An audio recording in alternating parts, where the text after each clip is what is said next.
Journals and Ledgers, Lesson 10.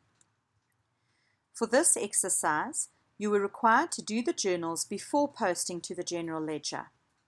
As previously, you should have entered the transactions in the journals in the order that they were given, rather than trying to complete the journals in their entirety as shown here. However, for ease of marking, I'm going to do them as journal by journal. But please do not try this when you are doing it yourself. Rather, enter transaction number 1 in the CRJ, then number 3 in the CPJ, etc. In the cash receipts journal, the first entry would have been document 035 on the 1st. You received the money from Seacroft. 5,000 was received, so you put it in analysis. Since it's the only amount, you can underline it and put it in bank. And this was for capital, which you will show in the sundry accounts column.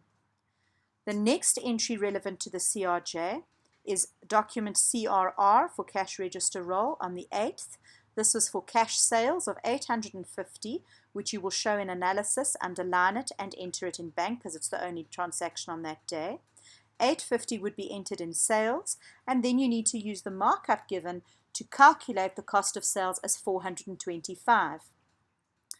In the question number 1, it tells you the markup is 100%, so you would have said the 850 sales price divided by 100% plus the 100% markup. In other words, divided by 200% or divided by 2.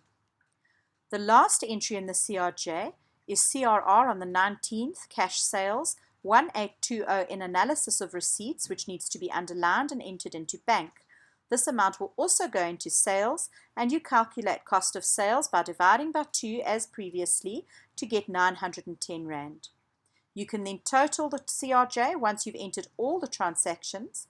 Bank has a total of 7670, sales 2670, cost of sales 1335, and sundries 5000. Notice analysis does not have a total as you totaled every day. If you want to check your totals with cross-casting, remember to exclude the cost of sales from this calculation. The cash payments journal has a few more entries. Number 067 on the 3rd would be to the municipality. You enter 200 in bank and in sundries for water and electricity. 068 on the 6th is to Barbellini's supplies, 500 in bank and in trading stock as you bought stock. 069 on the 14th is to Natalie's news agency, 320 in bank and in stationery. 070 on the 17th is to Kurt's cars, 15,000 in bank and in sundries for vehicles, as a motorbike would also be classified as a vehicle. 071 on the 21st, Cox Suppliers, 385 in bank and trading stock. 072 on the 23rd, the money was paid to Telkom, so you enter 350 in bank and sundries for telephone. 073 on the 27th is for Fazy Furnishers, 900 in bank and in sundries for equipment. You would generally consider an office desk to be part of your equipment. Totals: bank is 17655, trading stock 885, stationery 320, and sundries 16450. Once you've completed the journals, you would have been ready to go on and complete the general ledger accounts. Before posting from the journals, you should have taken all the trial balance figures and entered them as opening balances in each and every account. After doing that, post your sundry accounts from the journals and only then post the CRJ totals and then the CPJ totals. I cannot stress enough how important this methodology is. However, for ease of marking, I'm going to mark account by account. Capital would have credit entries. On 2010 February the 1st, balance brought down 80,000. Bank CRJ 5 is 5,000, and you have a subtotal of 85,000. Drawings is a debit, 2010 Feb the 1st, balance brought down 16,000. Vehicles, all the entries are on the debit side, 2010 February the 1st, balance brought down 50,000. On the 17th, bank CPJ 5, 15,000, and that gives you a subtotal of 65,000. Equipment is also all on the debit side. 2010 February the 1st, balance brought down 5,000. 27th, as this was a sundry account posting, bank CPJ 5, 900, and that gives you a subtotal of 5,900. Capital and drawings are both equity and therefore credited and debited as they increase or decrease the owner's equity. Vehicles and equipment are both assets, and therefore as assets have positive balances, they're on the debit side. Trading stock is also an asset. However, we have entries that both increase and decrease stock, which is why we have both debit and credit entries. On the debit side, in other words, increasing the trading stock or showing what's already there, we have 2010 February the 1st, balance brought down of 3,000, and then on the 28th, bank CPJ 5, 885. This represents all the stock that was bought during February and paid for with cash in the cash payments journal. On the credit side, you will show all the stock that was sold. In other words, it's the cost of sales entry, CRJ 5 of 1335. This is the total of the cost of the sales column in the CRJ. But remember, the stock left the business, and so you must show that the asset has reduced. You can then balance the account. Your totals should be 3885, and your balance brought down at the beginning of March should be 2550. The bank account is also an asset, and so you would show the amounts that increase the bank on the debit side and the decreases, in other words, the payments, on the credit side. We have a debit balance at the beginning of the month as indicated in the trial balance. 2010 February the 1st, balance brought down 8,000.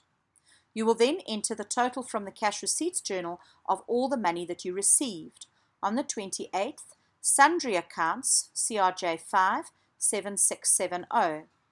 On the credit side, you will show money that was spent. 2010 Feb 28, sundry accounts, CPJ 5, 17655. You then look to see which is the bigger side, and in fact, you've spent more money than you had or received. So the credit side becomes the totals of 17,655. On the debit side, above the total, you fill in the missing figure of 1985 and call it the balance carry down. On the credit side, below the totals, you will show March the 1st, balance brought down 1985. This indicates that bank is in overdraft. Sales is an income and so increases equity, and so we work on the credit side. 2010 Feb the 1st, balance brought down 22,000. Then on the 28th, you would post the total of the sales column in the CRJ as bank CRJ 5 2670, and you will get a subtotal of 24,670. Cost of sales is also an equity account, however, it decreases equity. It's an expense. On the debit side, you will show 2010 Feb the 1st, balance brought down 11,000. 28 trading stock CRJ 5, 1335. This amount of 1335, you may remember, is exactly the same as was shown in the trading stock account on the previous slide. However, in the trading stock, it was credited because you took the stock, you took it out of the asset, and you turned it into an expense here. This is because you want to look at sales and cost of sales together to be able to work out the actual profit made on the sale of these items. The total in the cost of sales account is 12,335. Stationery is also an expense, and so you work on the debit side. 2010 Feb the 1st, balance brought down 4,000, and on the 28th, bank CPJ 5 320 to give you a subtotal of 4320. Water and electricity is also an expense.